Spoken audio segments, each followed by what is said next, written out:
Introducing the newest phenom to the world of YouTube boxing. What is it? Some kind of music? Mom, I think you need a new phone. He's a speaker of some sort. I think he's all of that, guys. Here's the old man boxing fan. What's good? What's good, YouTube? Early in the morning as usual. You know what I mean? But there's something that I want to get straight on this video. I just want you guys to understand me just a little bit, a lot more, but a little bit clearer. But first I want to say, hey, look, man, I appreciate you guys subscribing to the channel, man. That's like, you know, to me, really a blessing because you give me a lot more motivation. And I mean, the subscriptions went up like boom. I was like, whoa, where all of this coming from? But it, you know, it made me feel a certain way. It's like, okay, well, you know, if they're subscribing, that mean that they like the material or they like something about me. And I appreciate that. You know, I mean, it gives me the motivation to do exactly what I'm doing that you guys haven't seen yet.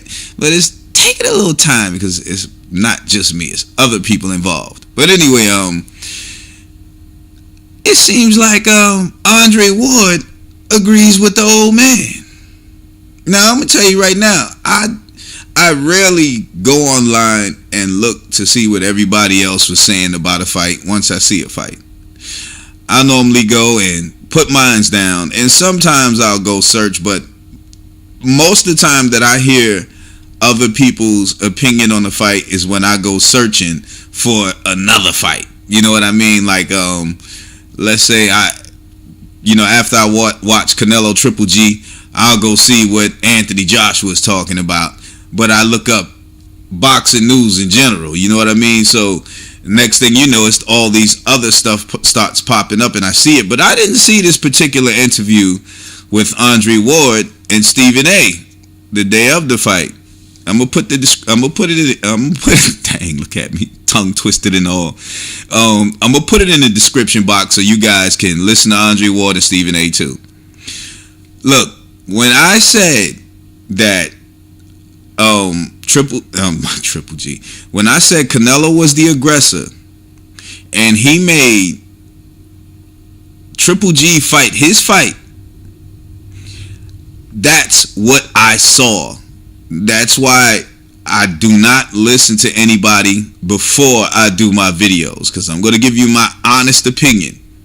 And I know either I'm going to believe what everybody else say or my lying eyes.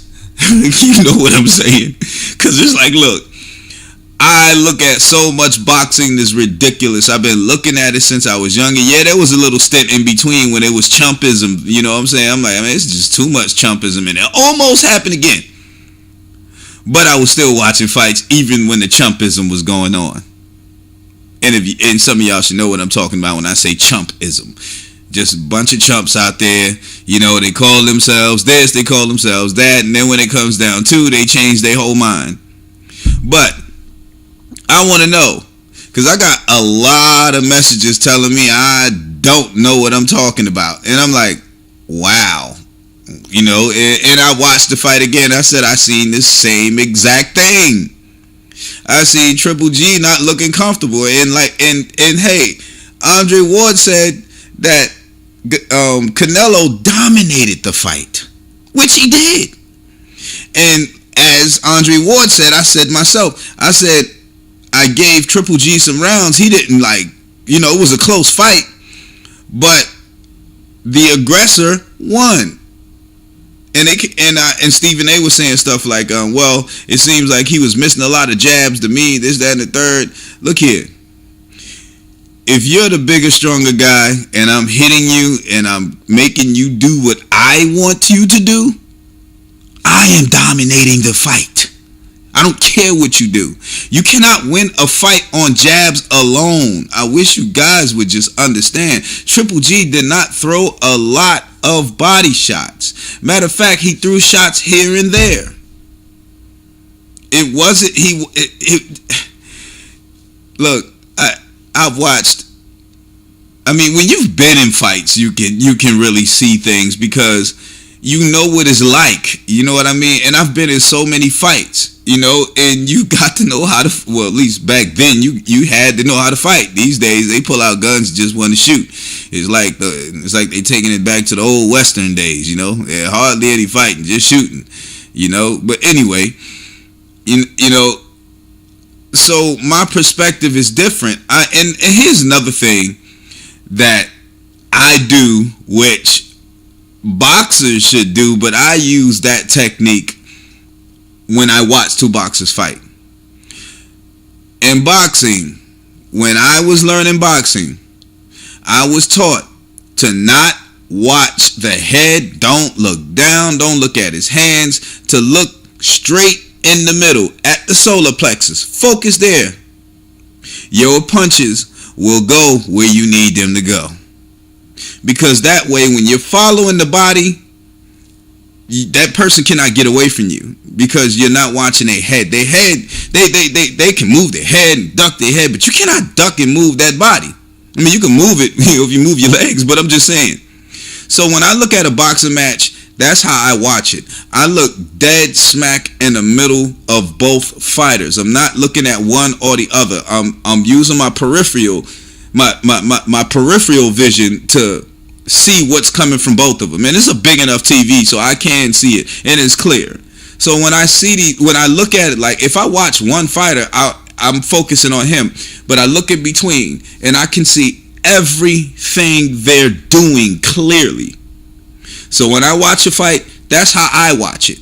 So it's so, like I said, it's a difference when you've been in the ring and you've had some training, and it's a difference when you're just a casual fan, probably looking at Triple G only, and not really seeing what's going on because you're not analyzing it correctly. Now, those guys who come on the page and they say the things that they say, I'm like, well, what fight did he watch? You know, or was he watching the fight? Or was he just watching Triple G? That's what it seems like to me. And that's what it seems like a lot of these commentators are doing. They want their guy to do something so bad, and they want to see him do something spectacular so bad that they're focusing on him. They do this crap with LeBron James and everybody else in basketball. Everybody focuses on LeBron James and forget that there's this sharpshooter out there. You know what I'm saying? And this happens all the time. People focus on one person, not understanding that it's a combat sport. You know, I'm talking about boxing at this point. That there are two people in the ring. You cannot be biased like that. You know? So that's why a lot of the times when I do my videos, it won't sound like it. I won't come from a ESPN or a Showtime or HBO perspective, you know, because I wouldn't say Showtime as much, but a lot of the times some of these commentators are biased, and they want their guy to win, so they're watching their guy because they're waiting for that moment. They're waiting for that moment where he's just gonna burst and knock this other guy out, and it just doesn't happen. And instead of them, okay, well, I gave this guy all this time. Well, let me look at the other guy. You know, what is he doing? And some of them are so biased that they don't care what he's doing.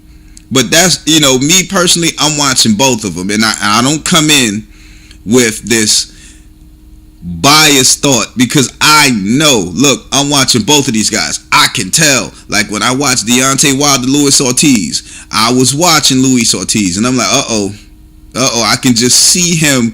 He was the momentum was coming for him to do something because he was setting it up the whole time. He was setting up that left the whole time, and I saw it. I saw it the whole, and I'm like, yo, you can just tell he's trying to get that in because I'm looking dead smack in the middle. So, to the guys who said that I don't know what I'm talking about, in the description box, I got Andre Ward saying exactly the same thing. Almost, yeah, exactly the same thing, but just in a different way. The same thing that I said. Now, are you going to tell Andre Ward he doesn't know what he's talking about? Anyway, Old Man Boxing signing out. Peace.